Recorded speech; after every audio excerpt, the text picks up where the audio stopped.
Charles IV, King of Bohemia and Holy Roman Emperor, had a long and successful reign. The empire he ruled from Prague expanded, and his subjects lived in peace and prosperity.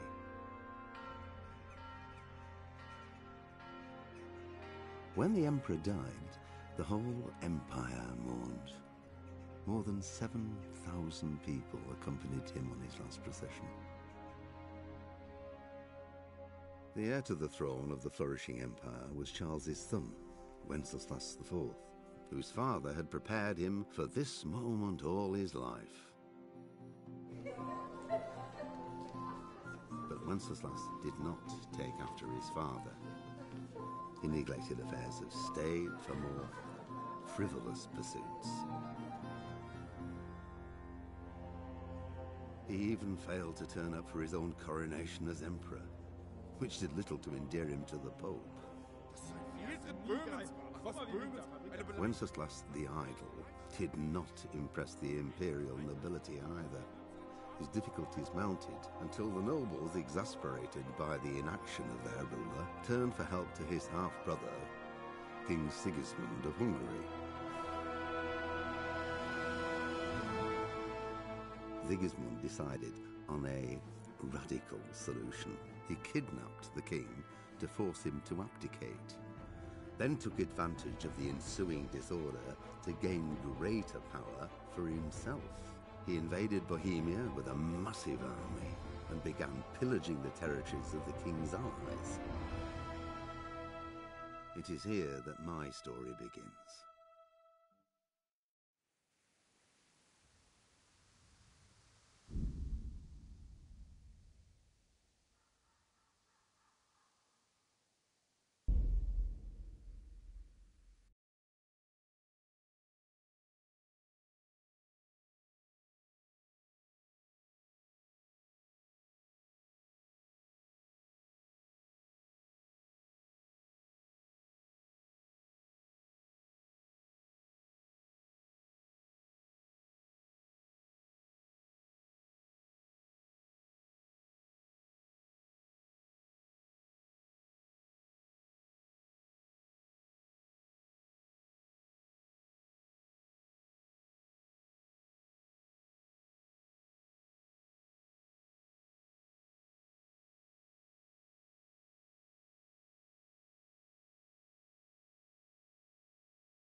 Could do with a bite to eat.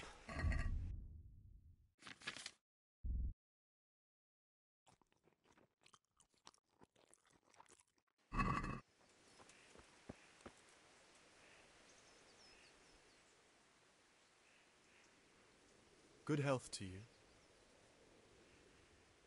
Is there someone here who compete with me in archery? Sure, there's always arrows flying here. First, I'll explain the rules to you. You shoot 7, 13, or 21 arrows, depending on who you're shooting against. The straw surround is worth 1 point, the white ring 2, and the bullseye 3. Whoever finishes shooting first gets 3 extra points. The round ends when everyone is finished shooting, and whoever has the most points wins. It's the custom to wager on it, to make it more interesting, see? The better the archers you shoot against, the higher the stakes. All right, that seems straightforward. Just one more thing. Don't leave while the contest is underway, and never aim or shoot at anything but the target. Otherwise, you're out. Got it? Got it. How good are you with a bow? So I can find you a suitable opponent.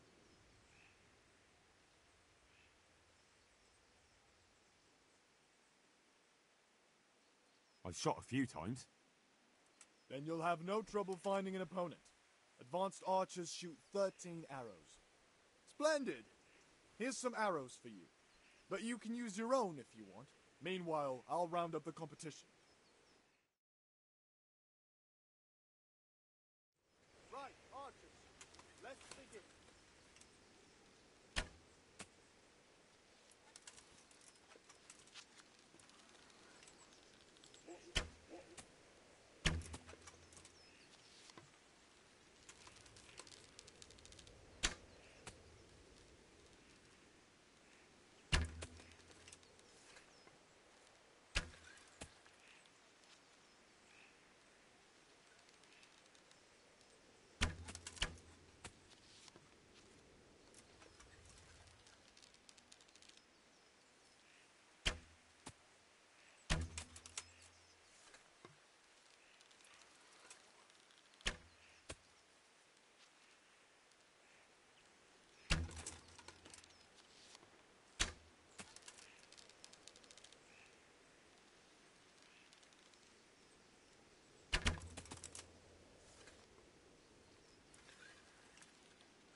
I told you, you're not allowed to leave. You can't draw What your is weapon it? here. Put that weapon away before someone gets hurt.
What are you doing here? Poaching?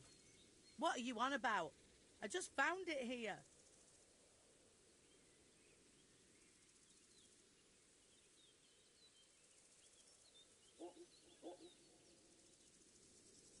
You're carrying the murder weapon. You won't prove it's the murder weapon, but I'll prove I know how to use it. You were butchering the carcass right here on the road. What of it? A corpse doesn't need possessions.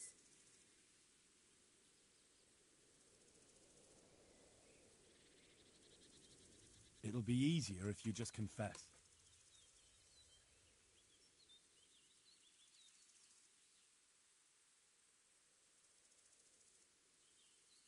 I know what happened. I won't leave criminals to roam the roads.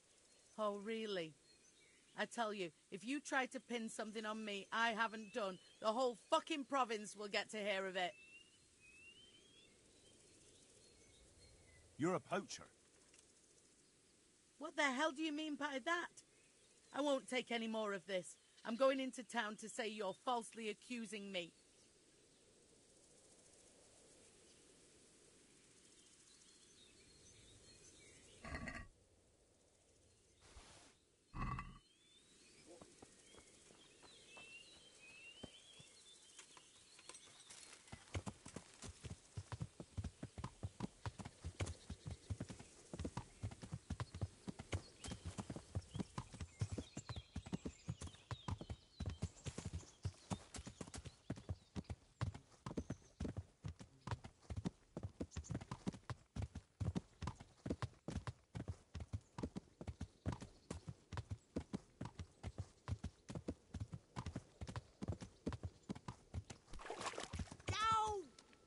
Idiot!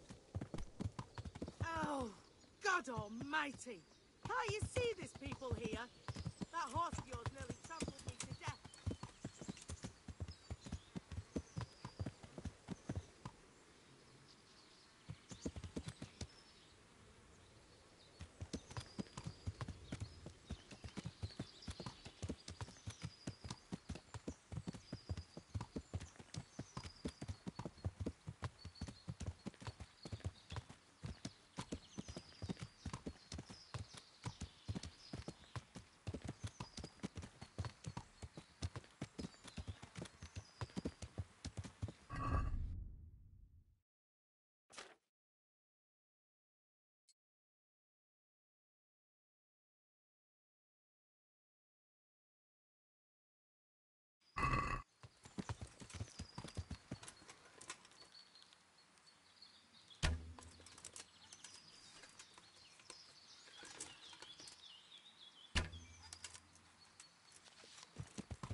I'm glad to see you. Have you seen a horse running loose? A dappled grey? I have indeed. Or at least I did see a riderless horse gallop through here. It went too fast for me to be sure of the color. Where did you see him? A short distance down the road there's a brook. I was there fetching water when that horse gave me the fright of my life. And where did he run on to? Well, he splashed about and then ran upstream into the woods. Much obliged. My pleasure. Good luck in your search.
God save you, good knight. What can I do for you?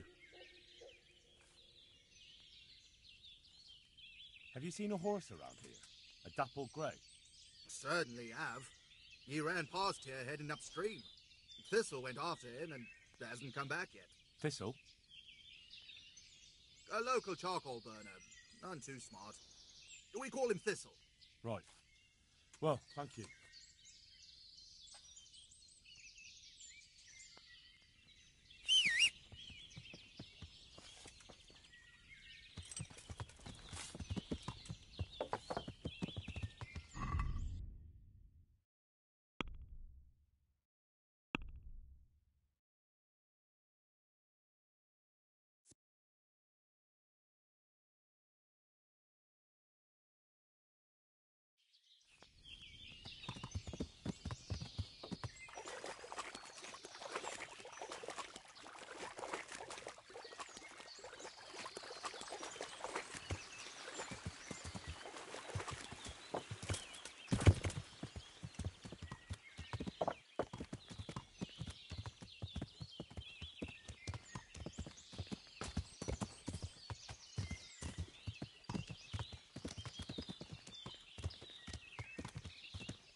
Clear off!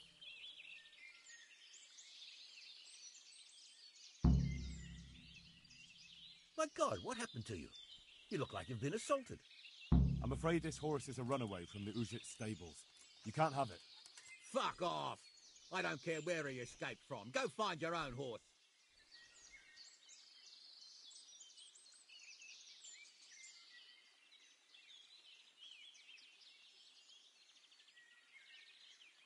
You're Thistle, aren't you? Aye? Do I know you? No. But as I was looking for that horse, I came across the charcoal camp, and they spoke of you. And what did they say? Oh, they were laughing at you. They seemed to think you were some kind of moron for leaving your stuff unguarded. They were laughing at me? The bastards! Thanks, friend. Anytime.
YouTube.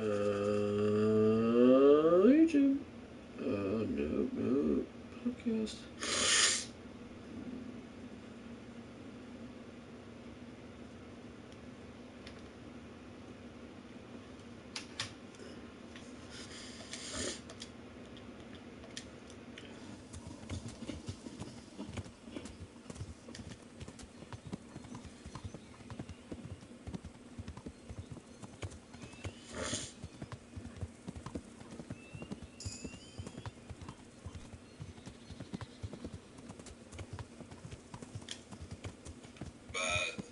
Guard their IP.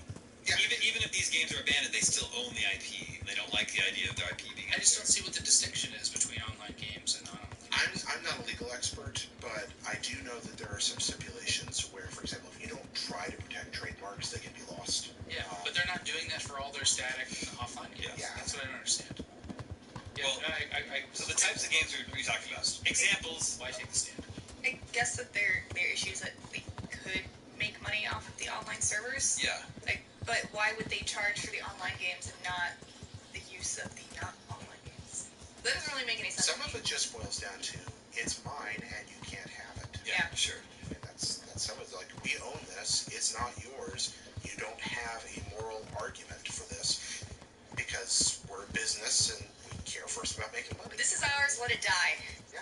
There is that attitude in some corners of the industry. But to be fair, there are also people out there who have chosen very graciously to make things available, either open source or just handing them out. So it's not like it's a big villainous group of people that don't want this to happen. There's plenty of people out there that support this information reaching, particularly preservation. I'm not just service. So it's not all bad.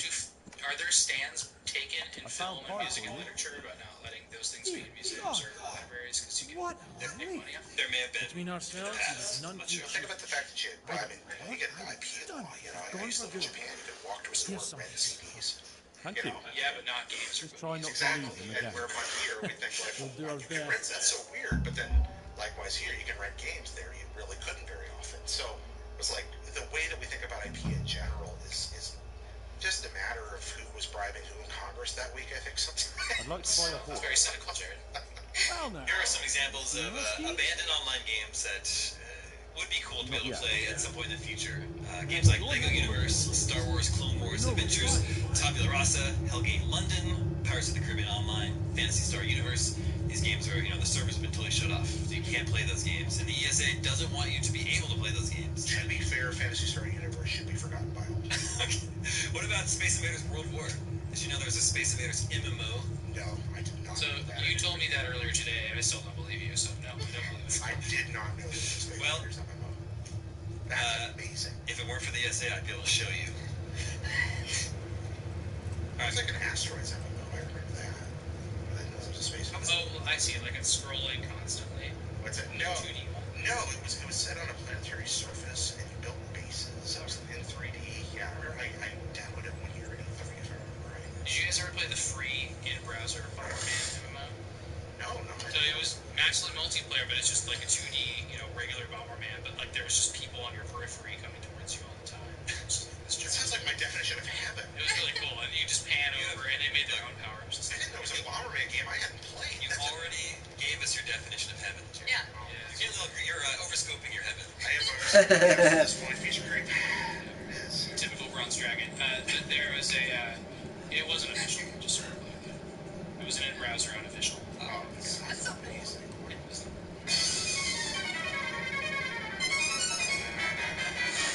Okay, moving on. There's a couple of really good games coming to Xbox Games with Gold next month. Definitely do not want to miss Super Hot if you have not played Super Hot yet.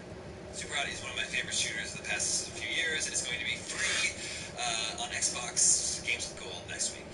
With VR compatibility? Well, the Xbox doesn't have any. Yeah. Oh yeah. Just kidding. It's really fun in VR. It's like the HoloLens. The VR levels are totally separate. Yeah. It has their own levels and builds. The game is super cool. It only takes 5 to 6 hours. Is it super hot or super cool? Yeah, but you gotta see consistency. Okay, you're right. I stand corrected. It is super hot. Also, coming next month is Trials of the Blood Dragon. The game is not super hot. That's the Trials, the motorcycle game, remixed with Blood Dragon style, and it doesn't work at all. It's really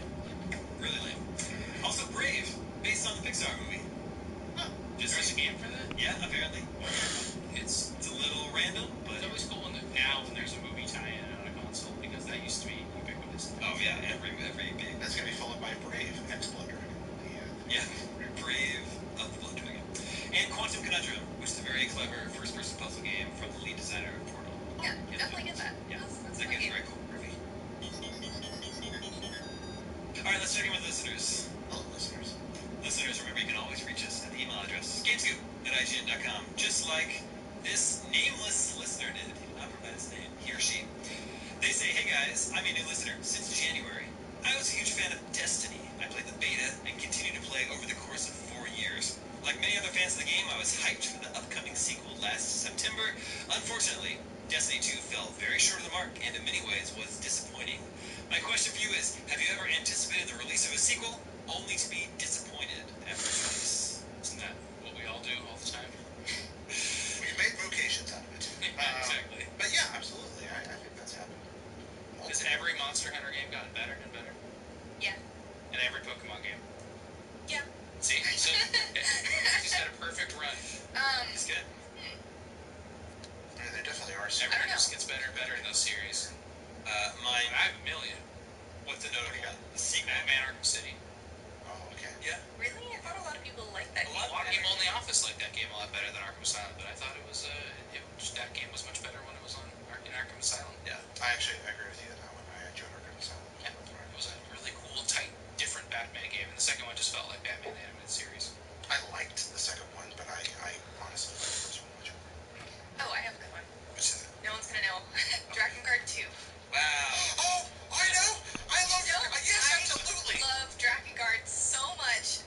Dragon Guard 2 was not made by Yoko Taro. No, and it doesn't have any of the weirdness that made Dragon Guard so great. Yeah. It just felt like they took out all the weirdness. They took out Yoko Taro, who was like the story writer and director of the first game. And then the first game also had like 70 different music tracks. They had a different music track for every single level, which is really cool. And then they gave you 12 music tracks in 2, and just took away a bunch of stuff that made it really cool. That's it for me. My go-to on this is ActRaiser 2, which is very old. Yeah, but yeah, ActRaiser. I remember anticipating that. Oh yeah, it's a sequel to ActRaiser, man. ActRaiser. You were hyped for it? ActRaiser's amazing. Like Nintendo told him to be hyped. I guess so. Square told Nintendo. Nintendo Power probably told you. Exactly. They probably did. I think you're probably right. But yeah, ActRaiser was a blend of like a side-scrolling beat 'em up with a guy with a sword, and then like a SimCity style management system, and they blended in a way they shouldn't have. It should not have worked as well as it did, but it did.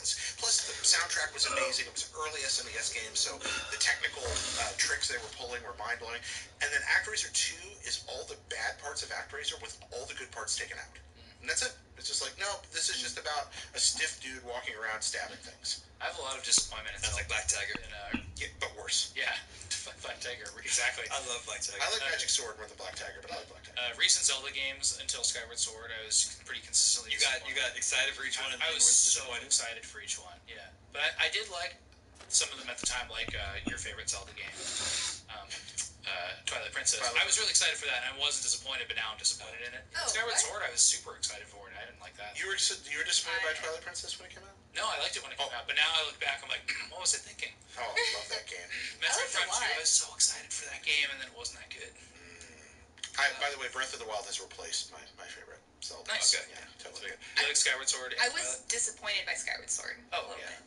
But mostly just because the controls made it really frustrating for me to play, and I just didn't want to do it anymore. Yeah, that's another game I would revisit if they brought it to the Switch. And one for the entire world, the greatest practical joke in the history of the medium, Metal Gear Solid 2. A game that was designed, a game about misinformation that was designed to feed us misinformation for 2 years of hype, and then come out and be exactly what we did not want and did not expect. And it's a very interesting, very well-designed game, but man, you want to talk about hype followed by letdown. I can't think of a better example in the medium. Rock Band 3. That one is disappointing? I'm sure you loved it at the time. Everybody was sick of Rock Band by 3. 2 was wonderful. It was such a perfect game, but it's not like you were able to relive the Rock Band experience in 3 came out. Nobody played it. I need some clarification though. Casey, what platform was Drakengard on? PS2. PS2. Okay, and what kind of game is it? I know the name, but like... it's kind of Dynasty Warriors-esque, and then also Panzer Dragoon. So there are two different types of gameplay in it. So you are either on a battlefield or in a castle fighting hordes of enemies with your basic combos and magic. There's 50 different weapons. They all have different stories to every single weapon. The story is really dark. You're playing kind of an anti-hero. He's not super likable, and that was very different. Like, you didn't come across games like that very often. You didn't come across your main party full of unlikable people who are flawed. Yeah. So I thought it was interesting, and yeah. And then Dark 2's just kind of saccharine. Is that also on PS2? Also on PS2. The main character is just kind of milquetoast compared to the characters in the first game. They did improve upon the aerial combat. Yeah, but I didn't care. Yeah, but then they came out with a third one, and then they completely destroyed the aerial combat and made it significantly worse. It's like the worst part of that game. It is fun to watch series go off the rails. I just don't understand. Like, they improved upon the ground combat significantly in the third installment, but then completely destroyed the aerial combat, which was already good. I'm so happy right now. I did not think a Dragon Guard conversation was going to happen today, and I'm really happy about it. Yeah, neither did I. I'm sorry. Castlevania 2 I was really excited for, and that game sucked. When I was a kid, I liked Castlevania. I liked it a lot when I was a kid. Me too. Yeah. And then I went back and was like, wow, this is a bad game. Ooh, it's too confusing. It doesn't make any sense. My big sequel disappointment was Shadowgate 64. Yeah, it's so bad. It's like a 3D game where you wander around the castle. The original Shadowgate on NES is one of my favorite games of all time, and it's so like colorful and humorous, and the castle's filled with like cool monsters and traps. And then Shadowgate 64 is just like this bland gray game where you wander around a castle. There's nothing there. There's no enemies. Nothing but it's around. in 3D. It's generic N64 game at its worst. It really is bad. But man, that soundtrack on the original Shadowgate, that loop, that.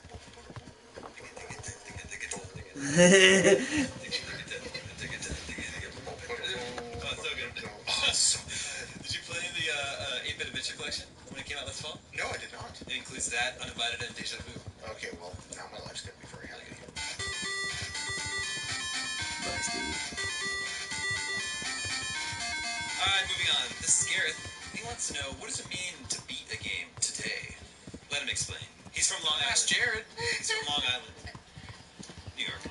Says I'm a longtime viewer since the days of the afternoon TV talk show format with sofas and coffee tables. Keep up the good work. My question to the panel is, at what level of completion can you say you have truly beaten a game? I ask this because a group of my friends were having a conversation about Skyrim, and I was completely lost and did not know the events, quests, weapons, etc. that they were talking about. Now, don't get me wrong, I played Skyrim and beat the game, but I mainly focused on the main storyline, did not get involved in that many side quests nor exploration. Oh, dude! One of my friends, however, has over 170 hours in Skyrim and is yet to beat the main story. So I myself played about 30 hours of the game. Is it fair for me to say that I beat a game that has over 200 hours of content? Can the same be said for games like Mario Odyssey, Witcher 3, and other games whose main story accounts for a small percentage of the total game content? Credits roll. That's my answer. Yeah. That's a pretty good answer. So yeah, I put in more than 100 hours into Skyrim. I have not beaten the main story. So I'm in the same boat with that. There's no shame in saying you haven't beaten it, because that game has so many other things to do besides the main story. The object of video games is to have fun, and play them while you're having fun. When you're not having fun, play something else. So, yeah. Well, I don't know if that's true. Because we've been having a lot of discussions about this on staff recently. A lot of people here play games now that aren't fun. And they play them for other reasons. Whether it's therapeutic or challenging or things other than fun. And I thought that was really interesting. It's coming up a lot. The big example I've been hearing is like Last of Us isn't fun. Okay, that's a good point. Maybe that's why I haven't been able to finish it. Yeah, I didn't finish it either. No, you make a great point there. Last of Us is it's fun the way is it good to call a deep drama that you watch that that's the thing. Like fun? Tragedy, so a Greek tragedy. Like that's not meant to be like fun. The Walking Dead Telltale series are not fun. Yeah. But I finished them because I was intrigued and I wanted to see what happens, and it captured me in a way a lot of other games don't. Isn't that the evolution of video games? Is that's happening now with our games where they don't have to be, kids having fun? That's a really good point, Sam. You've grabbed me on that. I mean, the little thing I just made, the little video I just made, is largely about the therapeutic power of games, and there was a mix of fun and discovery in that. So yeah, you're right. I think I want to retract. This is not an idea that it's just something we've been talking about a lot here. I wonder if there should be a different name for them at that point. I mean, I feel like game should be fun. Yeah. Not that all forms of interactive entertainment or whatever need to be fun necessarily, but Yeah. I don't know, games right there in the title. Dude, games that aren't fun, just the idea of like playing, if you're not playing a game, then the game's on you. And if what now? I'm just trying to think of games like using the term game when it's not fun. Yeah, I know. Well, if you ask me, would you like to play a game that's not fun? Yeah. I think about Actual Sunlight, which is an amazing game, but is about suicide, and it is vigorously interesting, very important, and something you should experience. But that game is black as tar. It is not fun in any sense of the word. But I'm really glad I played it. Yeah. But the name of a medium has no bearing on like what that medium becomes. Films are not made on film anymore. It has nothing to do with that. So video games were at one point video-based games, and they're not anymore. Well, again, are all games fun? I think about Kriegspiel. I mean, a war game. Those are designed to simulate something. I mean, games in theory, as applied by the military, for example, those aren't necessarily meant to be fun. They are tools. One thing that every game is supposed to do is to teach you how to play it. Yeah. And that's something that they all have in common, and maybe that's where the game part comes in. Yeah, I like playing chess. Yeah. Is it You fun? have to learn a rule set. Yeah. Games still have a win condition. Is chess fun? Yeah. I like chess, but is it fun? Yeah, it can be, or it can be stressful. Yeah. But you would, if you win, you would then consider it fun because you got enjoyment out of it, right? Like fun is just enjoyment. Gloating. Yeah. One of my happiest days of my life was the day I beat my dad at chess for the first time. And one of the second happiest days of my life was watching Frasier beat his dad at chess. So, which is a great episode if you don't watch it. Yeah, 2 days in a row we've talked about Frasier. It is. I've been on a Frasier kick. I've never even seen an That's a episode of Frasier. quality sitcom. Anyway, when the credits roll, that's when you've beaten the game. But if you didn't, that's okay. We both beat Metal Gear Solid 5. I'm sorry? We both beat Metal Gear Solid 5. I mean, I saw the credits roll on it. Yeah, too. Yeah, that's true. But I kept going. Yeah, just kept Saw going. the credits roll in Monster Hunter, and then I proceeded to put in another 70 hours into it so far. 70? 7-0? Yeah. After the credits roll. Monster Hunter games are like, you just getting started. You get warmed up at the credits. So what's the end game like after that? I'm just curious. Like, it's just more monsters to hunt? There are stronger, more difficult monsters to hunt. You can fight the Elder Dragons, which are the strongest monsters at this new level. Yeah, and the oldest at this new level. And they occasionally drop these special items that you can use to augment your weapon and armor to make even better than they are. And they're very rare, and they do cool things like increase your critical hit chance, add lifesteal, stuff like that. So you just are doing these things to drop more decorations to make super specific sets that are very efficient to exactly what you want to do. Well, I got back really, to... really Would you be powerful. an Elder Dragon? Yeah, I think You'd so. be a Double Dragon. I feel like a Bimmy. Bimmy and Jimmy? Yeah, you guys? Yeah.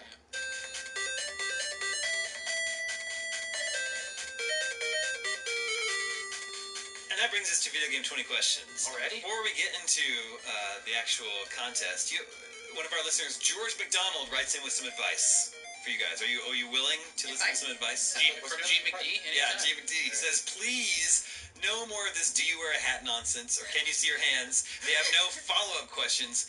Can you play as a female character is a great question. I ask that all the time. Yes instantly knocks out an era of early gaming and a bunch of big IPs. Well, that's not Mega Man, Zelda, Mario. It doesn't knock out an era of gaming. Instantly becomes more likely to be released after 2000 or be a multiplayer game. Miss Pac-Man, come on. Feature a character picker or character creator, or the main character is an identifiable heroine such as Samus, Lara Croft, Joanna Dark, Miss Pac-Man. I love the Guardian Legend. Even if Damon says, I can't answer that, or maybe then you have follow-up questions. You might be looking for a classic arcade game, a god or strategy game, puzzle game, or you play as a character with an unclear gender. Alien, robot, plane, car, centipede, pong paddle, Yoshi. You have lots of follow-up questions and perhaps some interesting debates. Yoshi's a boy. Yeah, Yoshi lays eggs. Oh. Yeah, they present. But Yoshi's probably a boy. For more on Yoshi, what's that video Brendan made? Is Yoshi a cannibal? Yeah, that's a pretty great video. Look up, is Yoshi a cannibal? Yeah, totally. The answer might surprise you. I asked this question. This is a great line of questioning. I totally agree with it. All right, and our suggestion this week comes from Brian West in San Antonio, Texas. Let the questioning begin. Now, did you change this once we found out that Jared would be here? I've known for a while. Now I'm terrified. You just got a freebie. Oh, yeah? I'm terrified. I got a freebie there. All right. Well, who's going first? Casey. Me? Yeah. Can you play as a female? No.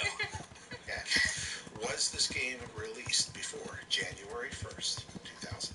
Yes. Right. Was this released before 1990? No. Okay, so we've It's got our, 90s. got our decade. 90s jam. All right. 90s jam. Okay, 90s jam. Here we go. Is it on the Nintendo 64? No. All right. Is this a console-based game? Yes. Was this made in Japan? Yes. Japanese console game where you don't play as a female from the 90s. And not on the 64? Not on the 64. Okay. Leaves us PlayStation, Saturn, Super Nintendo, Genesis. Nintendo. It leaves us everything. Yeah. I should have just asked Nintendo. That's fine. You can still ask that. And is it on Nintendo console? A Nintendo console? Yeah. Yes. Okay. Nice. So now we know it's either NES or SNES. Right? Game Boy or Super. Well, we it's said the console, console. so it's not a handheld. Did Damon hear that? I assume so. It's a console. All right. So we've got a I'm good sitting right here, Sam. Japanese Sounds like Sunset Riders. Do you guys want to go by devs? Do you want to go by genre? I don't think devs will help us as much as we help you, but you. Well, I don't want to place this in a. All right, it's on a Nintendo console. We didn't determine if it's a Nintendo game, right? Yeah, we didn't. Genre or development? I would go with genre. No. I wouldn't even go there yet. Okay, where would you go? Because I haven't done this in a while. Okay. Does this have multiplayer? No. A multiplayer. All right, we're closer there. Is it? I have more. Go for it. Is it based on a license? No. No license. I'm done. Okay. Is it a platformer? No. That's 10. That's 10. Okay. Okay, so we're halfway there. We still aren't quite sure of the platforms, either NES or SNES in that era, unless it's a Virtual Boy game. Yeah. Please no. Should we just nail that it's on one? Is it a SNES game? Super Nintendo? Yeah. No. Oh boy. I don't even know. Like now that you brought a Virtual Boy. I mean, it could be Virtual Boy, or I mean, it could technically be Super Famicom if he's being a jerk, but I don't think he'd do that. Let's see. No, yeah. No, you're not a jerk. So I guess we'll just go ahead and assume it's a NES game, not based on a license, not a platformer, which is basically no games after 1990 on the NES. So that's weird. Makes sense. Japanese developed. Oh, it could be one of the puzzle games. Just the Yoshi one, or right? Yoshi's Cookie. Yeah, I love those. No problem. We can ask if it's Nintendo. Oh, does this have sequels? There you go. Yes. You like it, yeah? Does either Yoshi or Yoshi's Cookie have a sequel? No. Well, Yoshi's Cookie might be a sequel to Yoshi. I mean, it could be Zelda, couldn't it? Mario's Woods. No. So it has to be an NES. And Zelda 2 came out before 1990. Oh man, I didn't know that. Yeah. I mean, unless he's doing Japanese exclusive, which would be. Also, the sequels helped us with the Virtual Boy side of it. Yeah, it's true because they're. Man. Unless it was Mario Tennis. Innsmouth House. I think it's definitely Innsmouth House. Let's see. All right, so games that were prominent NES games that have sequels now that could help us. Yeah, we're still. It's not Snake Rattle and Roll. No, that's rare. Oh yeah, that's right. It's not Japanese. Yeah. Snake Rattle. Wow, this could be. Does this have? Do you fire a gun in this game? No. Not fire. Hesitated. Yeah, he made That's that. important. He did his little eye thing. Did hesitate. All right, it's not a platformer. I just hope. Would we be wasting a question to ask if it's Japan exclusive or not? He would never do that. No. Okay, he would never do that. All right. I think it's Hunt the Wumpus. All right. Or what's the Nintendo fighting game you guys bring? Oh my goodness, that's right. I do love that game. Joy Mecha Fight. Yeah, Joy Mecha Fight. It's back. Jared's back. Okay. Joy Mecha Fight is I'd back. like to point out that Joy Mecha Fight does fit the timetable he's talking about. It's a Famicom game after 1990. Do we do it? On Nintendo. No, because I already asked Damon if this was a game that he said after knowing that you were coming on the show, so it can't be. Well, he said he knew a long time ago. He didn't say it was after knowing. He said he knew a long time ago. Oh no. It really could be. It's my all-time favorite video games. It could be Crisis Kid Dracula. Yeah, they used to have sequels. Joey McFight doesn't have a sequel. Yeah, that's right. So. Oh my gosh! Wow. Don't get too hung up on it. What do we got? 1990s NES games. I'm just worried because when I said SNES, he's like Super Nintendo. I was like, what if it was like? Oh, I'm just being paranoid. All right. Was this a game that is? What do you think it's like Adventure of Lolo? Was Lolo after? That's Hudson, so it is Japanese. That'd be a puzzle game, so we could ask about if it's a puzzle. Or Adventure Island 2. Adventure Island 2 is kind of a platformer, though. Yeah, that's true. Yeah, that's true. You said it's not a platformer. Adventure Island 2 is a platformer. Is this a puzzle game? No. So we needed to know that because we had platform and puzzle, so we can stick to genre, but it might get pretty hard. It's not a platform game. It's not a puzzle game. You don't shoot a gun. You could. I'm going to ask something. Fighting game. Do you punch things in this game? Are you asking if you use your fists to punch things? Do you punch things in this game? No. No punching. No. That's 15. It's not we totally screwed this up. What? We should have asked if you play as a human. Oh, we did miss that. No, we should probably. We have so few questions now. Do you play as a human? Yes. Oh, shoot. Okay. But you don't shoot. Not a fighting gun. game. Maybe a sword. I mean, you could. It could be like Weapon Lord on. But no, that was SNES, so it's not Weapon Lord. When did Rygar come out? Rygar came out before 90. It's not a platformer, so it's not a Ninja Gaiden game. I mean, it could be any of these huge RPGs like Dragon Warrior 4. Oh, that's true. I mean, do you want to try for an RPG or not? Is it an RPG? Not. It's really not. It may have some like elements, but it's not really. It's not like in the RPG genre. Magic Sherazade. That's after 90. Yeah, it's deep cut, Jared. What's that? It's a deep cut. Well, that's one of the games that I figure would fit into that sorta. Yeah. What about Crystalis? Or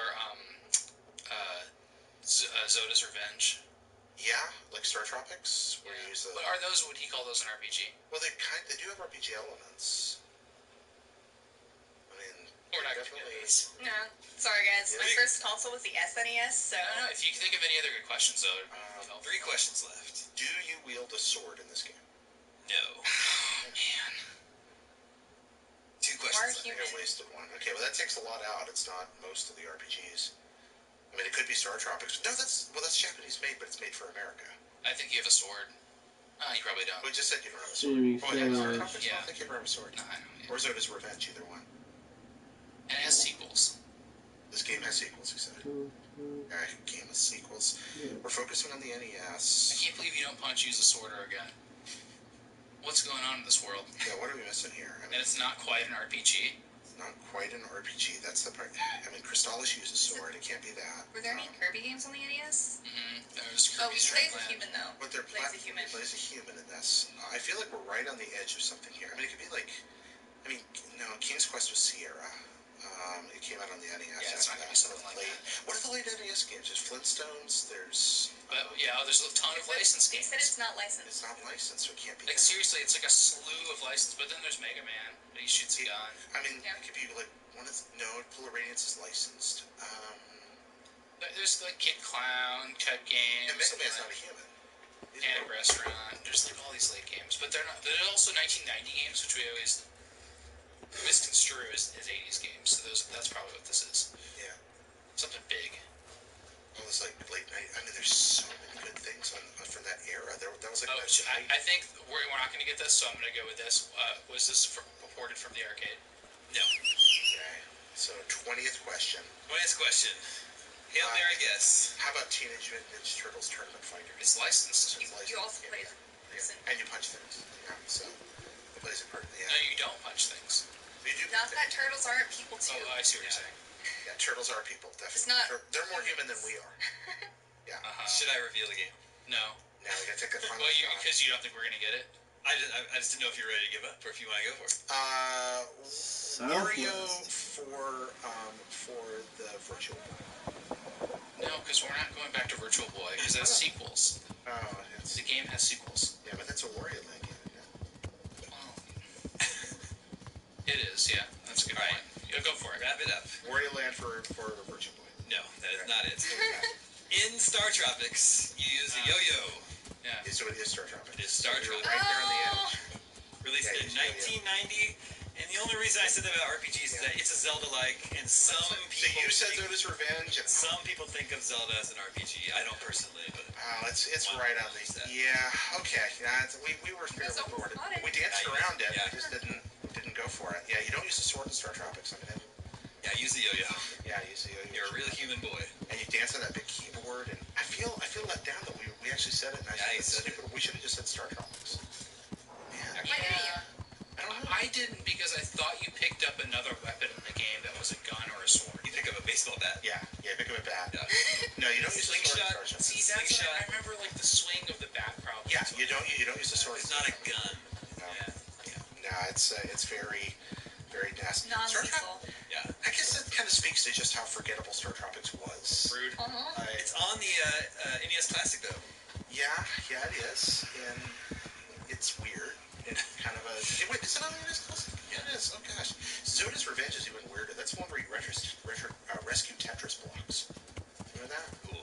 I never played Zoda's Revenge, and I only played Star Tropics really most in the office when we were playing. Yeah. They really wanted us to like Star Tropics, but... Nintendo really got behind that. Weird. Man, I wanted... The Nintendo. So we should have asked that, too. Yeah, we should have.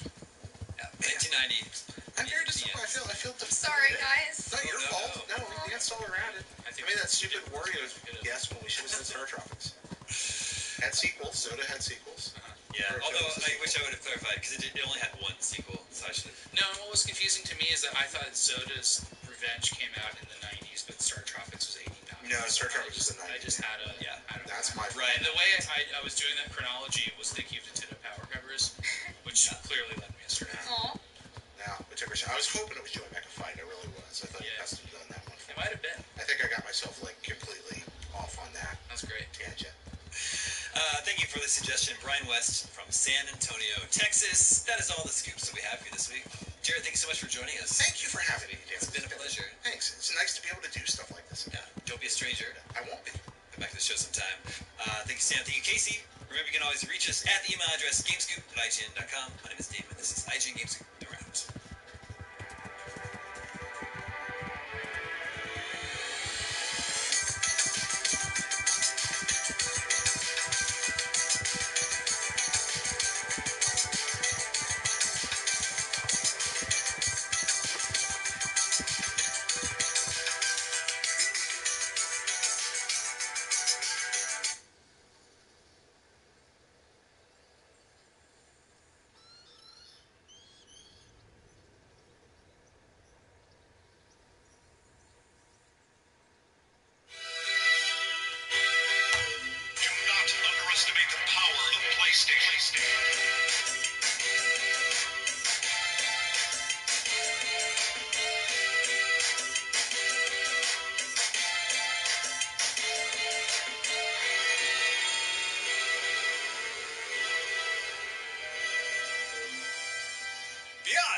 Beyond! Yeah! Hey! It has been too long. I have missed that. Oh my God, Jared Petty, the Reverend, in the building. I was gonna find, Hi. Hi. What, did I cut you off? No, I was gonna introduce everybody, but the cat is out of the bag. Jared Petty's in the building joining us. The Robotnik is out of the meat machine. I'll tell you what, it is so good to be back here. I have missed this. Although I've noticed that since I've been away, you're away from something for a while, you come back, I do detect a certain weird heat in this room. That wasn't here before. It has been warm. Yeah. Yeah, it's actually frigid in here. I might put on my traveler's cloak later in the show. In the meantime, Jared, thank you for doing the show. We all of our friends are gone.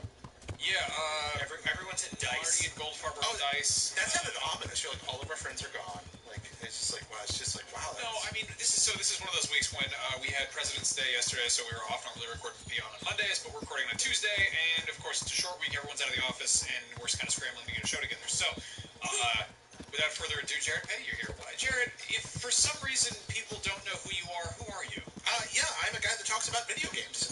I used to work at IGN. I used to work at IGN. I spent many years here. I really enjoyed my time here, and every now and then drop into Beyond and bother you guys, which I've always loved doing. But no, I make videos on the internet. Imagine that. I make something called Hop, Blip, and a Jump, which is kind of a part documentary, part diary series. I actually just quit my job to make content full-time, which is terrifying and exciting, and frankly, I am blatantly here to shill. So no, you're doing great. You also, I mean, if you were just like a guy selling hats on the street, I'd be like, no, you can't be on Beyond. But you know your ish when it comes to video games, PlayStation. I love video games, and the series I'm doing right now is, I don't think there's ever been anything quite like it before. Hop, Flip, and a Jump is kind of a storytelling combined with a documentary series. It's about how games change us and move us, and how everything you love about video games is connected. Oh, I didn't know this was going to happen. It's me. I'm a little animated man. So if you're listening to the audio of this, you're probably very confused. But if you're watching the video, we're getting a little clip of the intro, which is made by Panda Mosk, who's a friend of the show. Yeah, Panda does good work. Yeah, and Hop, Flip, and a Jump, that's its own channel on YouTube, right? It's its own channel on YouTube right now. You can find it there, hoplipandajump.com. You can find it on YouTube. You can find it on Twitter. Your first episode is all about Mario, who's not on PlayStation. Yeah, it's all about Mario, but it's connected to PlayStation. Again, that's really what it's about. So it's a Nintendo show. There's you can't talk about no way Nintendo-centric, no way PlayStation-centric, Xbox-centric, or tablet. It is about how games interact with one another. It is about how, really, ultimately, video gaming is one big game. About how, when we boil it all down, it's really just about jumping over something that's trying to squash you. There's a Nas song called No Ideas Original that I think is a sort of reductive way of looking at the universe, but I think there's a positive way of understanding that instead of just sort of saying, like, it's impossible to pitch something that hasn't been done before, there's that whole, like, Simpsons did it mantra from that South Park episode. There is a connectivity to the sort of the way the video game industry operates, in that you don't press A to jump in a modern PlayStation platforming game without understanding the decades in which that's built upon. Right, you can't press A to jump on a PlayStation game anyway. That's true. They spell A with a triangle. That's a good point. They do spell A with a triangle. But I do think it's a story worth telling. I think what you're talking about there, yes, that's a neat academic observation we're making here, but it goes deeper. And the ways games are put together do end up affecting our lives, not just in matters of joy, but it's very touching and profound ways. And that's also something I'm trying to get on. So I hope you'll give it a look if you're listening or watching. If you have time, go take a look at Hop, Flip, and a Jump. I think it's worth your time. I believe in it enough that I just quit my day job to make it. So I think that's kind of a hop, flip, and a leap of faith right there. Yeah, it is. What's the YouTube URL? The YouTube, just go to hoplipandajump.com. That'll take you straight to the Patreon, or you can go to the YouTube. Is it HOPBLIPANDAJUMP.com? That'll take you there, or hoplipjump.com will also take you there. You should have saved me back then. You can do either one, and again, you go to YouTube. It's on my Pockets Full of Soup channel. I do a podcast about storytelling as well. You know, I'm a confusing brand. I think brands have concluded. And so what's cool is as a brand on the internet, you'll be competing against algorithms that are made intentionally to bury your content. Exactly. Nobody sees things they actually want to. That's right. But man, I love video games, and I'm excited to be here talking, because I do love PlayStation. I'm excited to be here talking about PlayStation, because I think PlayStation, all platforms, essentially what our second episode is going to be about, all platforms bring unique strengths, even the technical weaknesses of platforms have often led to stronger games, which is what we're going to talk about in episode 2. Right. And each unique platform has its own character and identity that's reflected in its hardware, but even more in its software. I love the feel of PlayStation, the art from PlayStation 1 to PlayStation 4. I really enjoy the unique way that they've chosen to make games. I agree. And I think they've done a really good job. We've talked about this on the show a lot before, of sort of taking the last few years to kind of reflect on that. Yeah. Between PSX, between the special edition consoles and themes, between sort of all the commercials that kind of like that bar commercial where like these are all the characters, to those like new PlayStation Amiibo thing we talked about. They're doing a really good job of sort of saying, like, hey, wait a minute, like we have an army of nostalgia here. We have fans, we have fandom, we have characters that are cherished, that people have really loved. I mean, yeah, for instance, I want to talk about this in a second. Toy Fair was this last weekend, and there's a ton of new Crash Bandicoot collectibles on display there, which is kind of almost seems like, oh, well, why, I guess? I mean, but people do have that nostalgia for Crash Bandicoot. We just got the Insane Trilogy. And there's a lot of kind of murmurs that we're going to see a new game entirely, which seems like a safe bet, honestly, especially with the amount of stuff that's kind of trickling out about that. But it's funny because it kind of, I feel like Crash, when he was introduced, was kind of like, it was sort of, here's PlayStation's Mario. Here's the Sony Sonic the Hedgehog. Here is the mascot platformer, and he kind of was around, and it was weird enough because he wasn't even. He eventually showed up on Game Boy Advance and stuff too, sure, because he's owned by Activision. But it's funny because people do have that was like my first game for that system. Like, and you have that attachment. And I feel like Sony's always been kind of big on like pushing the hardware and really just kind of staying in motion. That they haven't stopped to rest on any laurels to be like, oh, remember Crash Bandicoot? But now they're like, maybe I guess you can. Yeah, I mean, you have PlayStation All Stars and things like that. But even that's a fairly recent development in their history compared to the arc of their storytelling. And Sony has other focuses, other foci. I don't know what's the proper plural there. Focus. Okay, but Foci, and I sure am feeling Foci. All right, there we are. Well, moving on. That was a bad joke. I liked it. But yeah, they have some weird characters. Think about their handhelds. I mean, Sony handhelds. We give Nintendo a lot of credit for making weird and wacky hardware, but Sony handhelds. They're like, no, we're gonna put a disc in a little plastic sleeve with a big motor in it, and stick it on a big wide screen, and we're gonna put one knob and then you could shoot it at enemies. So the reason for that is that Sony loves proprietary media.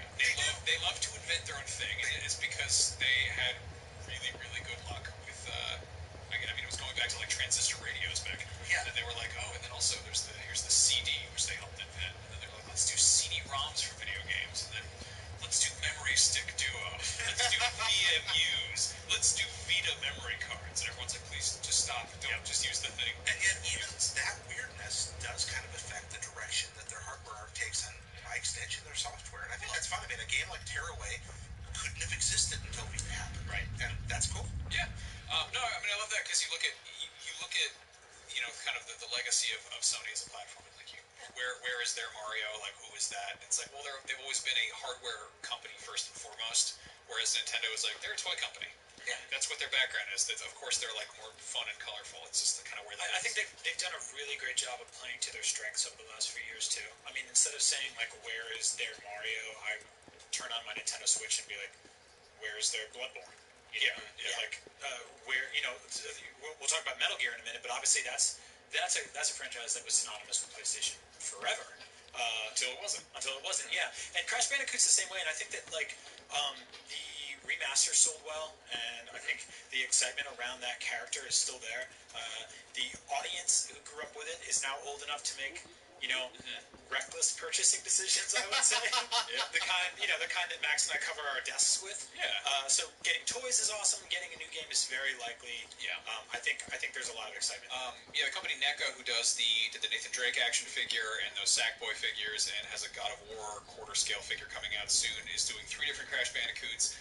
There's also a company called Kid Robot that does kind of cool like urban vinyl type of stuff, and they've got little blind box figurines of Crash and friends, as well as some plushies. And then there's this weird line of these figures that are made to hold controllers or tablets, and they just look like these weird they look like we have a Mario one in the office. It looks like a giant amiibo that's like begging for money. They look like they're asking for forgiveness, or they're going to get their like hands cut off in some kind of a ceremony. It's also kind of odd to see like, here's Crash Bandicoot holding a Nintendo Switch. All right.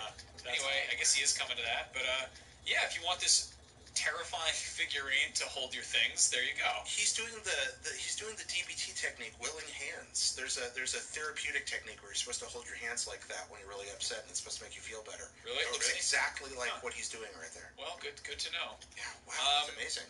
So, big huge thing that happened today, sort of, is that Metal Gear Survive came out, I think. Really? So this game... Sort of. So this is a game that requires constant online connection. Chloe Rad is at home for IGN, and I think she's reviewing it. I think we're trying to stream it immediately after this, but again... The trick with this is that everyone is trying to review this game right now, and no one actually can, despite being told that we could. And so what's happening here is that we are, and everyone playing it, is locked out of specific functionality that is not live yet, 2018videogames.com, and I don't know if it's a real website, and we can't actually give you an accurate critical assessment of what this is. I have been cautiously optimistic about this from the jump, because I love the gameplay of 5, I believe all of us do, right? And I don't know what this game is. You know, I don't know when we can play it or when we can tell you what it is. This is obviously it's an online game, right? So it's going to live and breathe, grow over time. Hopefully, you'd think so. It's also, I mean, it does have a single player component, which they seem to put a lot less of an emphasis on. Right. There was, I think, the store that you could buy to do microtransactions with was online, but the actual game wasn't, which is kind of like a. Yeah, at this point, you just got to sort of shake your head at Konami. I went on Reddit to be like, oh, maybe there's somebody who's collected a thread of reviews. There were no reviews on launch day because, and again, I don't think this is a terrible game. I don't think this is a fundamentally awful game. I think that it is a game that has been just hampered and crippled from the get-go by bad business decisions from like a tone deaf publisher. It's the Cloverfield paradox of the Metal Gear franchise, essentially. Yeah, I wanted to Kind of Funny Games Daily yesterday, and they were like, Survive's coming out tomorrow. And we were all just kind of like, really? And the fact that a room full of people that really care about video games and Metal Gear are going, really? Full of fast one on a bunch of people that work in the industry. I mean, we track this stuff. We've talked about this game for years now on this show, or it feels like it. And we've run the gamut of being like, let's hold out hope to maybe we shouldn't support this because Konami made terrible ethical decisions, to maybe we shouldn't punish the people who are working on this game currently because maybe there's some cool stuff in it. The trailer we just showed right there, had you not told me that was a Metal Gear game, I would have been like, this game looks really interesting. Like, it's a bunch of, it's stealth, run-and-gun army dudes, using sci-fi weaponry on weird glowing cone head red. It looks interesting, right? Yeah, it doesn't look like Metal Gear. Yeah, what you just said. Sure. Yeah, absolutely. So Josh and Edit over in our Facebook group, which is facebook.com/group/podcastbeyond plug. Said, is Metal Gear Survive doomed out of the gate? Even if it is the best game ever, people will still hate it, right? This game just, as a game that has come out today, everything sucks, top to bottom. The game itself, I think, is fine, but I think people are just so ready to hate it that nobody here wanted to review it because no matter what you give it, you're going to be either you're too lenient or you're I don't know, too mean or whatever. I don't think there's any good answer. I don't think there's any good outcome. I think from the get-go, they should have just called it a Contra game. Yeah, if they'd been like, it's Contra Extreme, you'd be like, what on earth? I think at some point you've got to be able to make another Metal Gear game. I want this game to be good. I think generally all of us sitting at this table want games that come out to be good. I want every game to be great. I mean, that sucks for wallets, right? Yeah. That's the only thing that really gets hurt in a situation like that. But in a utopia, there are no bad games ever again. So I want this game to be good. I have no idea if it is or isn't. I know there's going to be some baggage with Metal Gear. I do think people tend to gravitate toward good games as long as they're shown that they're good. As long as people like you and other places and people on YouTube are out there showing it, their friends are giving word of mouth, or they actually give it an honest try, then they tend to gravitate toward good games, even when they're predisposed not to like them. So if Konami releases a good Metal Gear game, I mean, don't we all want a good Metal Gear game again someday? Of course, yes, but I also want to hurt Konami because they were mean to Kojima during Metal Gear. Yeah, they were mean to Kojima. I say that half sarcastically, but that is where a lot of people are coming from. For all the joy this game might bring me is half of what that tweet of Kojima holding up this Photoshop cup that said Konami Tears. I love that. That's a great revengeance story, effectively, right? I mean, the thing is here is that we, as whatever journalists in quotes or reviewers, critics, all that garbage conflated together, we do have to come to these scenarios sort of objectively, right? We do have to judge the game for what it is attempting to do and succeeding and failing in that attempt. That is effectively the way video game reviews work, right?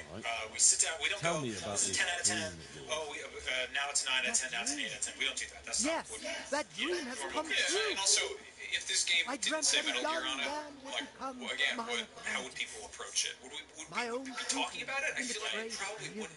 It's a $40 game about muddy military men fighting the zombies in the field. Yeah, I think you're right. I think the thing is, for me, it's 10% weird, and if it was 30% weird, you and I would be talking about this every week. But because it's not weird enough to be as weird as the great Metal Gear games are. I haven't seen any Purple Helicopters blasting David Bowie and folding sheep and stuff. Maybe that stuff's in there. But that game was just weird enough that it constantly kept me going, right?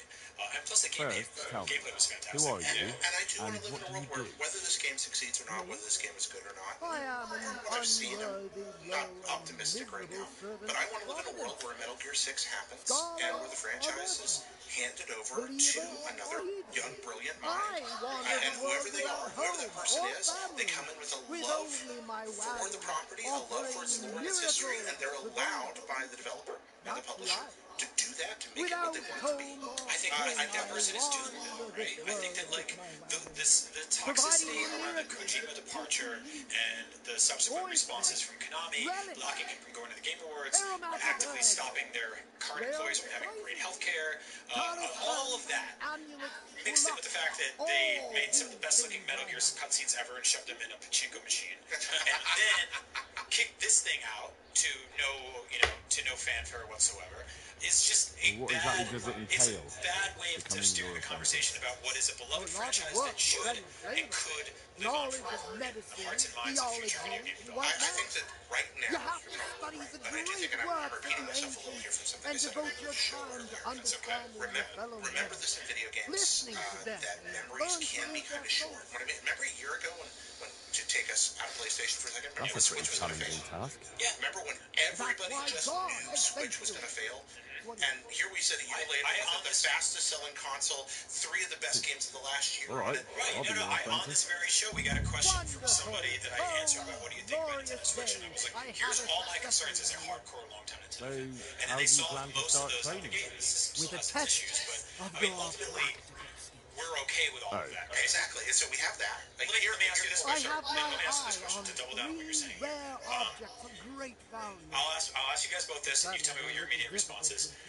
Next year, they're rebooting Ghostbusters again. Right, just so we're clear, I'm not stealing anything from you. I'd watch another Ghostbusters. Who said anything about stealing? Absolutely. Okay, so everyone's You said these are valuable things. I don't want to talk about I don't Ghostbusters. suppose we can just pick them up anyway. No, I'd watch another Ghostbusters. Well, this is like, alright, I brought up the Cloverfield Paradox, which is like a movie that just appeared out of nowhere. It was fine, it was okay, it's borderline not great. Well, if you tell me it's Ghostbusters with Paul W.S. Anderson, I'm going to be like, no, but let's say you said it's Ghostbusters and it's going to be helmed by Guillermo del Toro. I'd be like, I'd watch that. Okay, I would too. Well, that's what I'm thinking about for Metal Gear. We talked about a year ago, Switch was going to fail. Right now, Metal Gear can't possibly make a good new game. So who makes it now? If you get an exceptional person attached to a Metal Gear project, maybe so. Or someone we've never heard of. Who's the video game Guillermo del Toro? Is it Suda 5-1? It's going to be slightly more... Wow, actually. It's Kojima to do a Metal Gear game again. The video game Guillermo del Toro is... Yeah, I think that sounded like the wrong director to go to. Wow, I could not have muddled this metaphor or this... No, I think you're doing it. I mean, and I don't think it has to be more so. It can just be something. Miyazaki made it. Maybe it's not a name. Maybe it's just somebody you look... You ever just watched a preview for something you're completely uninterested in? How did you find out who had a sword too? Wow, I remember, I'm an old man, I remember just sitting in a movie theater when nobody knew what the Matrix was. And watching a trailer and going from Keanu Reeves as that goofy guy from Bill and Ted and Parenthood to, I have to see this movie. I don't know what this is, but this looks amazing. If a Metal Gear trailer like that came out, I'd be intrigued. Right, but the problem is seeing the trailer for The Matrix for the first time and being like, I don't know what this is. No matter what, if it says Metal Gear on the front of it, you're going to have an idea of what it should be. It might not be a very specific thing, but you're going in with some kind of preconceived notion about what this game is. And unfortunately, Metal Gear Survive seems like it's pretty far off the mark from anything people picture when they think Metal Gear. That's the thing where I'm jumping out into hypotheticals. I'm coming back around. I don't want to use expectations. The fact is, I'm not hot on this. I haven't seen a lot of things want to play. Totally fine if they really just matter who's too type of thing, and they were like, hey, we took some of the most iconic areas from the entire Metal Gear series and we dumped them into Fox Engine. Now you can relive your favorite memories from the tank levels of Metal Gear Solid 2, where Shadow Moses go, turn you loose and just, maybe make it like a time attack. That's a really good sort of like fan nostalgia play, and I'm kind of shocked they haven't done anything like that. This is the perfect time to sort of be like, hey, to get back in the good graces of the audience, here's a collection of classics remasters. Metal Gear Complete, 1 through 5. Yes, they're Shadow of the Colossus style. Exactly. Beautiful. This topping out. And maybe we'll see that. There are rumors that we're going to see something like that. It could also just be an upscaled version of the HD collection. Yeah, last gen. So ultimately, reviews being late, the online servers not being up, all that is water under the bridge. Video games are business. bring good fortune. God's blessing. Well, then all we need to do is break off a branch somewhere, buy a few ribbons, and we've got our own homemade topping out right there. You don't understand, young man. The topping out was sanctified by a priest, and it hangs on the highest church far and wide. You can't just replace it with a decorated branch. Fair enough. That topping off is hung pretty high, isn't it? Naturally. It hangs on the rooftop according to tradition, and the church is tall. And how am I supposed to get it down? Damned if I know. But they had to get it up there somehow, didn't they? Very well. I'll get it. This player's talisman. Where am I supposed to find it? I actually have a specific one in mind. Here at the inn, there's a dice player who always has a cat's paw with him. That's supposed to bring him luck. A cat's paw? I thought players bring along a rabbit's paw for luck. I thought so too. But this man is winning one game after another, so cats are clearly even more powerful than rabbits. Oh.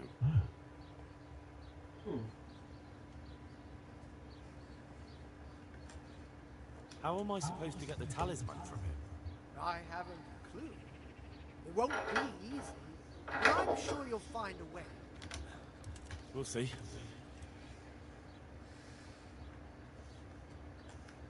Very well. I'll get you the paw. Dice.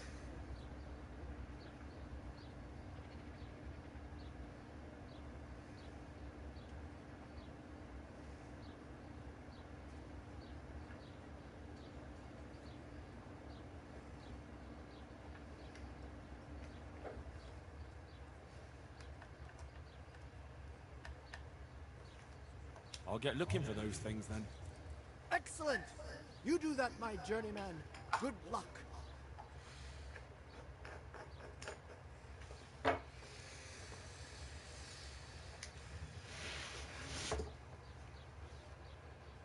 Would you teach me more about alchemy? Certain. Well, I'll think it over. Will you teach me how to pickpocket better? Certain. I'm interested in more advanced techniques. Wouldn't you rather... Well, I'll...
Savior, Henry.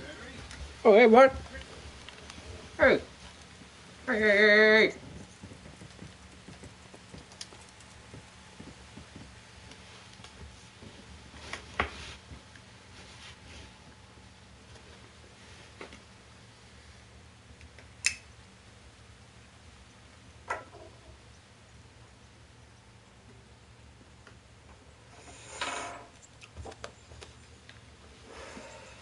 God's sake. What can I do for you? Let's practice, dude. I have some,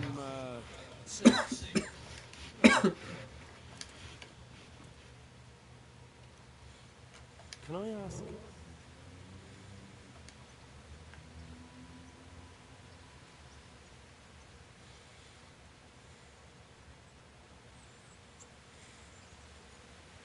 Thank you. That's all I wanted to know.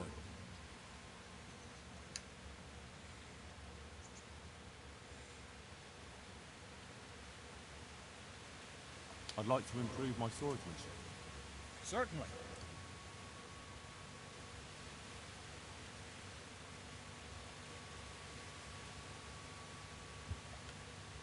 Well, I'll think. Can you teach me how to do? Certainly. I want to achieve master. You can't become a master. I'd like to hone my skill. First, you have to have... Well, I'll think it over.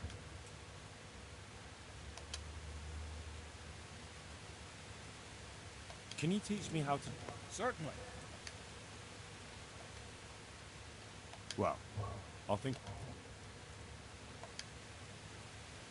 I'd like some training in handling polearms. Certainly.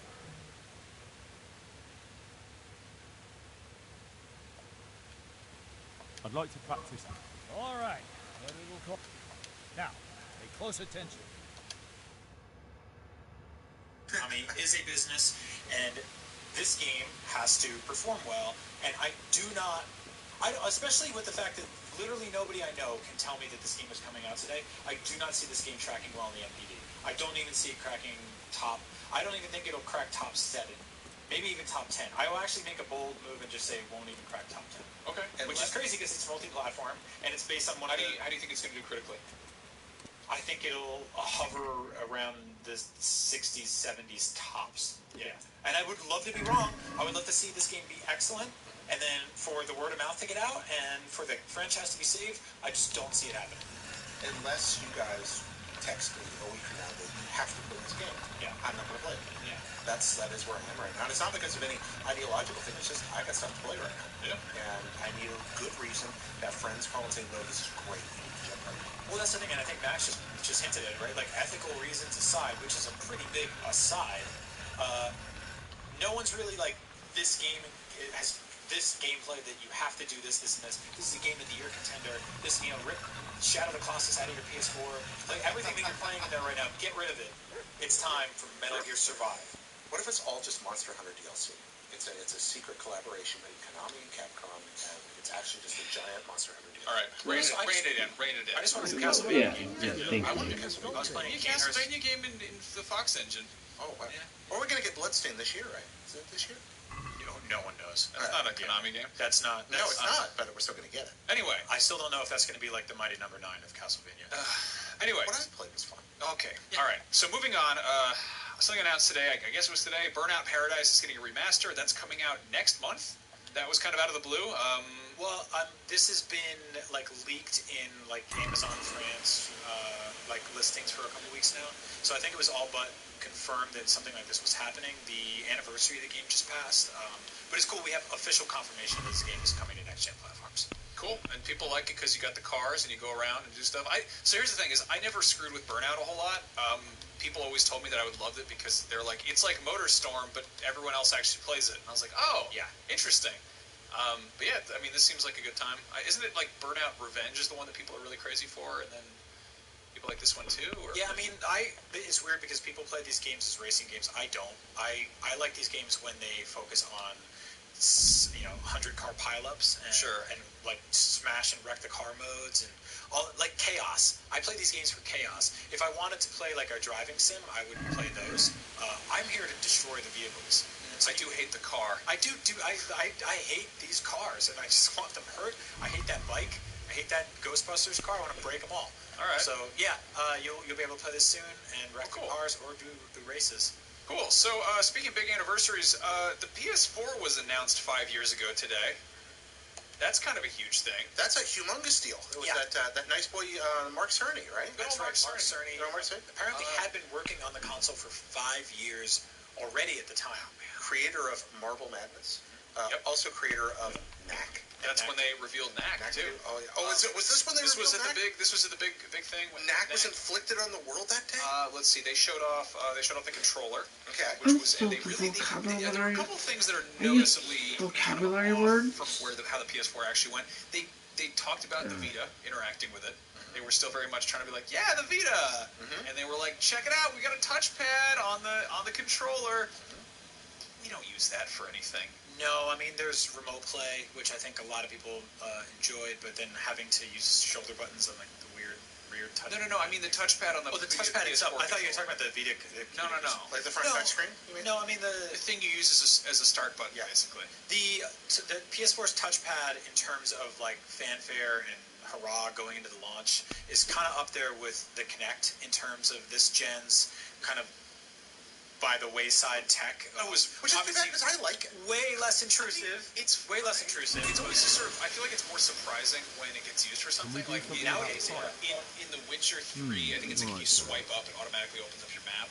Like basically, they made swipe gestures to replace hotkeys or whatever, which is cool. And then there's some games where you can use it to wiggle around the map. But I always think I'll do that by accident. I'll be like, neat, and then I'll play with it for 15 seconds. Yeah, and then I'll move on and just treat it like a button the rest of the time. I still use it to input letters. Oh, do you do that? Yeah, I do. I still love to do that. It just feels good to me. I like the tactile feeling on my fingertips. I know it's useless, but I love it. Fair enough. Yeah, that actually that's a good use. Yeah, honestly, because you end up doing that a decent amount in the store and such.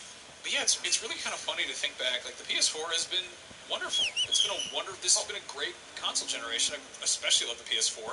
I feel like a lot of the stuff that it does really well has been really kind of simple quality of life and just basic sort of infrastructure things. It's weird because I went back to sort of celebrate this anniversary because PlayStation put out a official blog talking to a bunch of the developers who were there, who were part of that. Guys like Nate Fox and Mark Cerny, who were sort of like, we were really excited about this, and it's really cool to reflect on it. Then I went and read what people were saying that day on the press side, and overwhelmingly, like, it's cool to look back with sort of rose-tinted goggles and go like, hey, this is really, this is a beautiful time to find out the name of the console, which is like really funny that we had a big day to be like, it's named the new. We thought it was going to be called the Orbis. Yeah, exactly. But most of the press was like, we flew to New York for this? Like, this is awesome, but there's nothing really here. We got a couple of details, like, Diablo 3 was announced. We found out Watch Dogs was being ported. Found out about a new Infamous game in Killzone, which was awesome. We didn't get to really see a ton of them in motion. And they talked a lot about the system architecture and what it could do, but didn't really actually show a lot of that off. I think what was important, though, was that they did focus a lot. We forget now that the PlayStation 4 was an act of repentance on the part of PlayStation.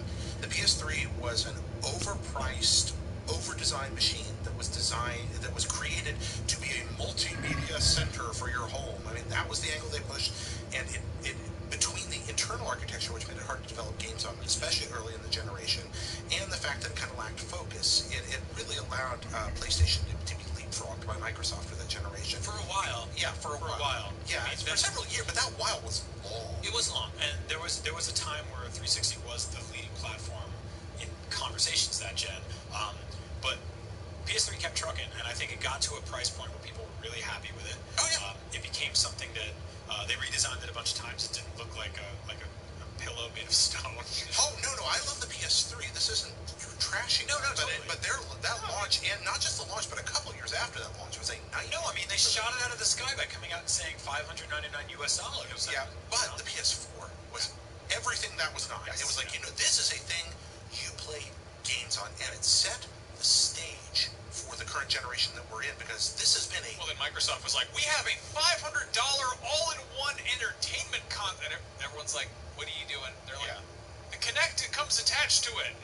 you have to use the camera to talk to the movies, and you can't give anything to your friends. And Sony was like, this set up, February 5 years ago.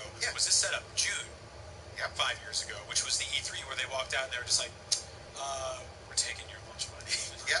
Come on out here, independent developers, and think about how that's affected the direction that things like Switch have taken. Sense. And the fact that the PlayStation is wildly succeeding, maybe beyond Sony's dreams at this point. I mean, it's just a great place to go play video games. I love that hardware. That's fantastic. Well, I mean, even the tail end of the PS3, I think Sony's always kind of triumphed toward the end of a console's life cycle because they don't get they don't get stingy. They're pretty good with price cuts.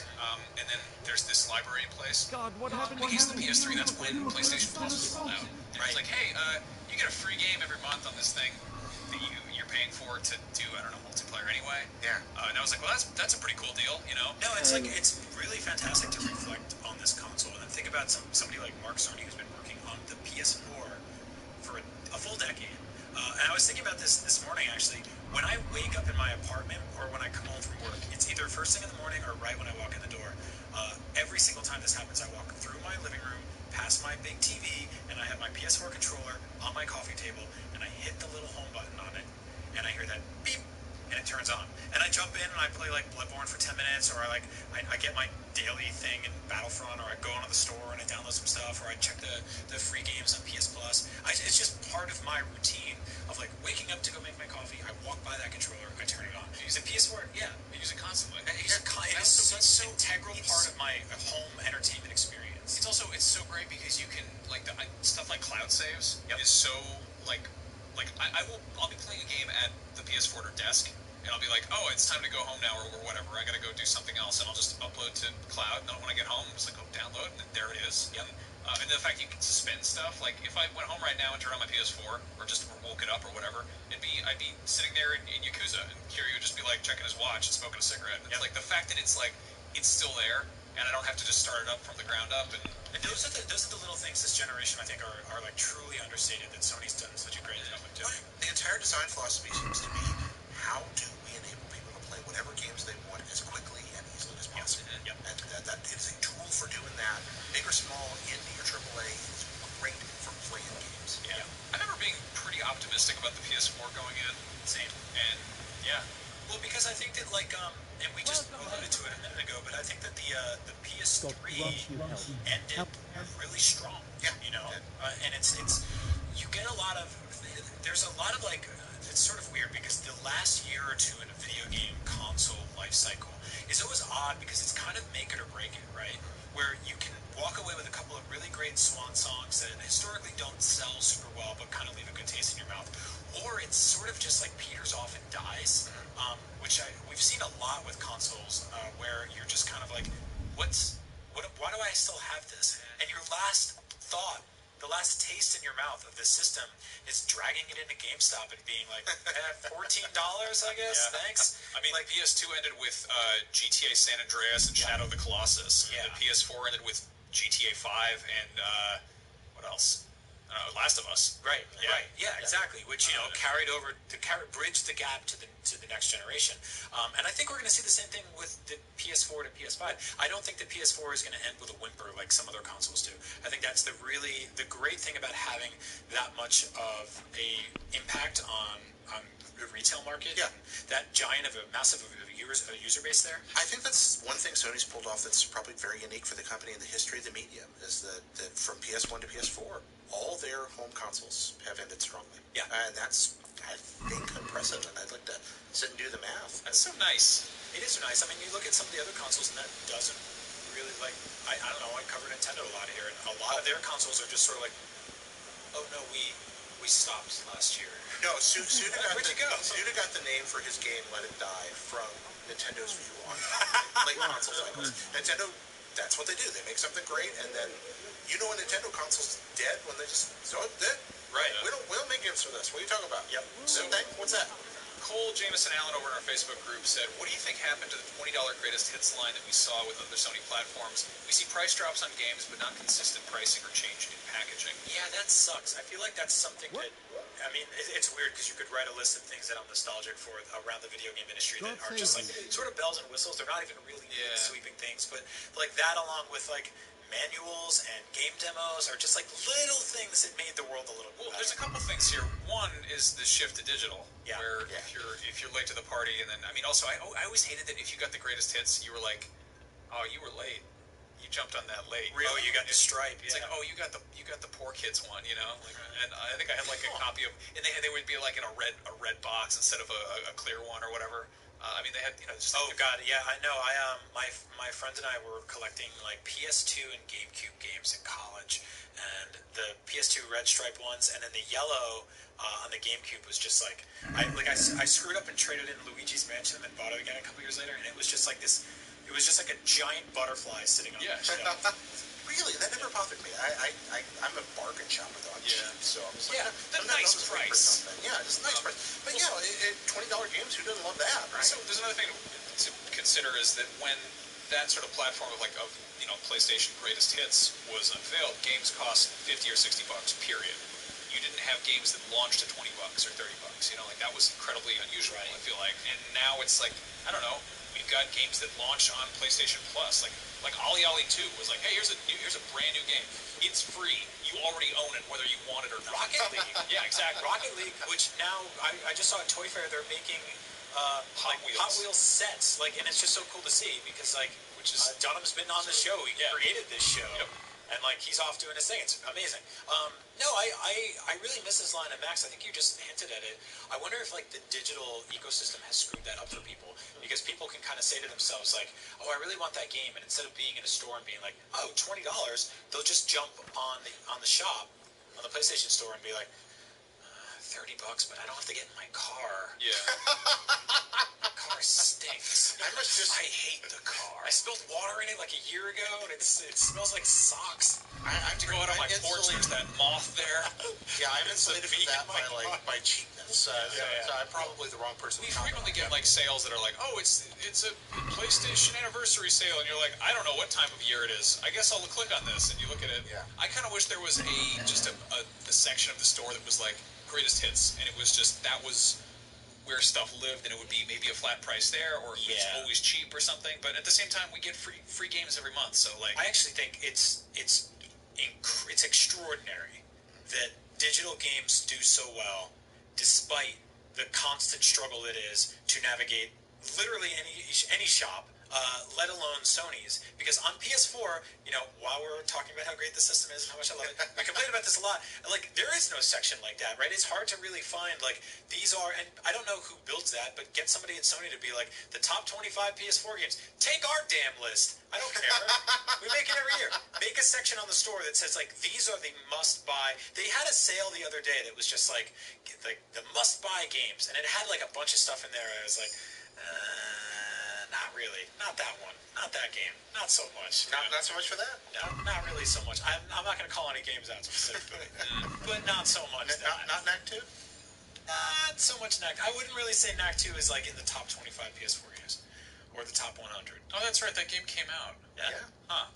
The other thing was we have free games now. It's kind of crazy that you're you go in the store and it's just hey, there's a whole section of here's Warframe. People love that game. It's just, if you want to go play a game and screw around online, they're free to play games that are instantly accessible, and you're like, that's it? I get in there and I play it? I think it's an incredibly smart business model too. I find it baffling on something like iPhone. I've talked about this before, but I remember walking by somebody in first class who had an iPad Pro and was playing a game with ads. And it was oh, you'll spend $1,100 on a tablet, but you won't spend $1.99 on the version of this. That's so weird. PS4 getting cheaper every single day, obviously. Yeah, I hate people. And you're in first class. I want to be that dumb with money. So PS4, I think people get one for a couple $100 now, and they jump on it, and they're that was expensive, or I got it as a gift for Christmas, and there's a whole section of free games. Yeah. And they'll go in and they'll be like, oh, I'll spend $4 on these goblet ears for this man that I got for free. So, we haven't talked about PlayStation VR in here in a while. Right. One of the problems with PlayStation VR is that you kind of have to set it up. You got to move your furniture around. You got to calibrate stuff, and you got to put a thing on your head, and that's a little bit more than just pushing the home button and picking up a controller. Yeah.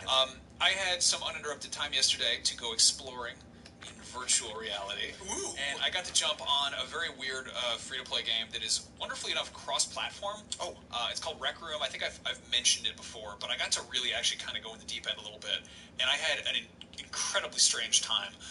So this is a free-to-play game where basically it's kind of like Wii Sports, but in VR. You've got these kind of like these like me-type characters you make, and you start out in your sort of dormitory, you do character customization.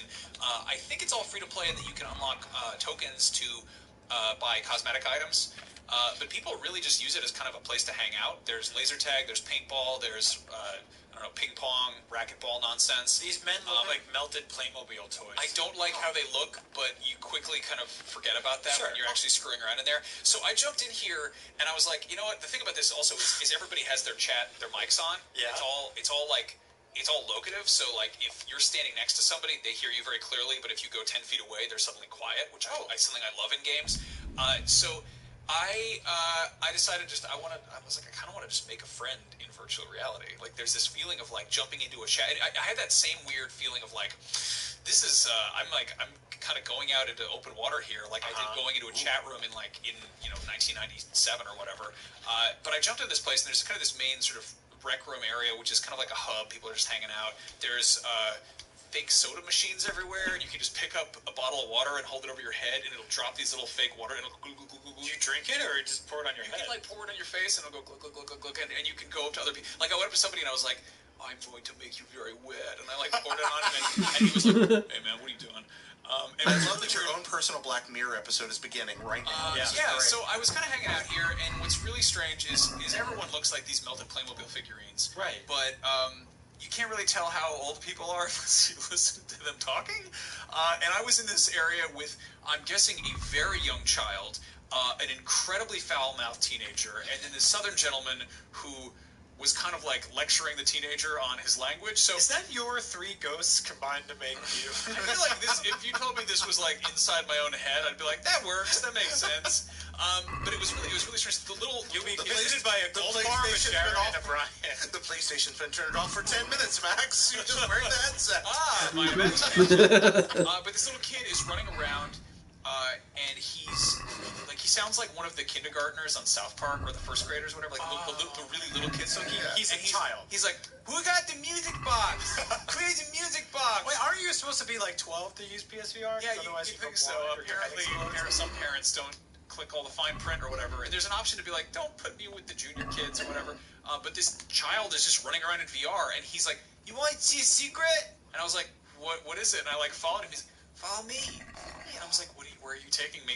And he takes me to this poster that says like ping pong on it. And he's like, put your head in there. And I was like, what head in the poster? And I go up to the poster, and I stick my head, and my head goes through the wall, and there's a secret room full of giant trophies.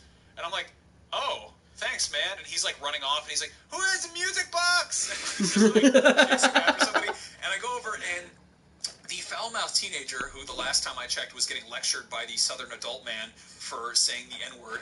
And again, it's dark. It's terrible. And at this point, the teenager is like, man, some of my friends caught themselves, and the guy's like, hey man, that's no good. You gotta take care of yourself and stuff. And I'm like, what is happening? Like, what is this place? Like, I'm in this virtual space where there are children and there are sad teenagers and there are like adult men being like, hey, don't hurt yourself. That's no good. And it's just, everyone looks like a horrible melted Playmobil figurine. And I was like, I gotta get the hell out of here. So I go into like kind of the room selection area thing, and I'm like, I gotta find a cool room to hang out in, and you can kind of sort by like most viewed, most voted, or whatever. And I see one that's called, it was like the most upvoted or whatever, and I go to it, and it's like this kind of hub area, and then there's this sort of almost Mario 64-esque kind of like, there are these like doors that have titles above them, and I think it's supposed to be like kind of like community chosen rooms, and I see one that's called Xeno Queen, and I'm like, maybe this isn't a good thing to go into in VR, but what the heck? Hell yeah. And I go in there, and somebody has created this incredibly, like, it's a cross between the aliens colony, like the Weyland-Yutani reactor facility, and an 80s laser tag arena. And there's this entirely, like, scratch-built xenomorph queen, and there's eggs and face huggers everywhere, but it's got that awful... Were you freaking out? I was kind of freaking out because it was totally empty. There was no one there. And I guess you can use it to host laser tag matches and stuff, but there's no one there, so it's just me and this giant Queen Alien statue. And I'm like, what? I gotta get the hell out of here. So it's like when they go to like Coney Island and Good Time or something like that? Yes. Like the park after hours? So I'm like, This is like the best or worst D&D adventure I've ever been on. Dude, I mean, the fact that I was exploring foreign places in virtual reality was just blowing my mind. So I pulled up another place that was like the room that had the most players in it or whatever. And I go to it, and it's called Suburbia. The map is just, it actually kind of looked like South Park. It was just this suburban winter field. Like outside of a school, there's a house, there's a gazebo. And there's, in the far side of the field, there's this cluster of people. And they're all hanging out, and they're kind of like, you can sort of fly if you screw around. There's all these weird kind of settings for people who want to do kind of more Minecrafty world building type of stuff. And these people are hanging out in this circle, and I approach them, and they're all wearing really fancy clothes. Like their avatars are all like tricked out, and they're all really high level. And I'm like, what are they doing? And I just hung out there and I eavesdropped for a while, and I figured out this is a group of really high-level Rec Room players who wanted to start their own YouTube channel. And they were sitting around in a circle, and they were brainstorming what they should call it. And at the same time, I think they wanted to start doing like Rec Room movies, like they wanted to do like kind of, machinima type stuff. And then one of them just had this like paintball shotgun that he was just like firing in the air. And they were like, hey man, hey, the shotgun, quit it. And the rest are like, should we call it like Wreck and Roll or like Wreck Advent Tales of the Rec Room? What do you think about that? And I'm just like, you're snitching on their whole business model. I don't know what they settled on, and I'm just kind of like, I'm just sort of looking at them, and I'm like, what are you guys doing? And so I bounced to another area, and it's this whole sort of like just playground. It's just a virtual playground space. I am absolutely convinced the PlayStation's been off for 15 minutes at this point. You're just wearing the headset. Yeah, I mean, I've gone into another dimension pretty much. This is amazing. I go to this other place, and there's this kind of crazy laser tag arena. There's kids running around zapping each other, but there's like no score, so everyone's just kind of screwing around. Okay. And these kids are sort of sitting around. And I was like, and it's awkward because you're mic'd up too, and I just go, what are you guys doing? What are you guys up to? And they were like, we're just hanging out, not much really. And I was like, are you guys like teenagers? And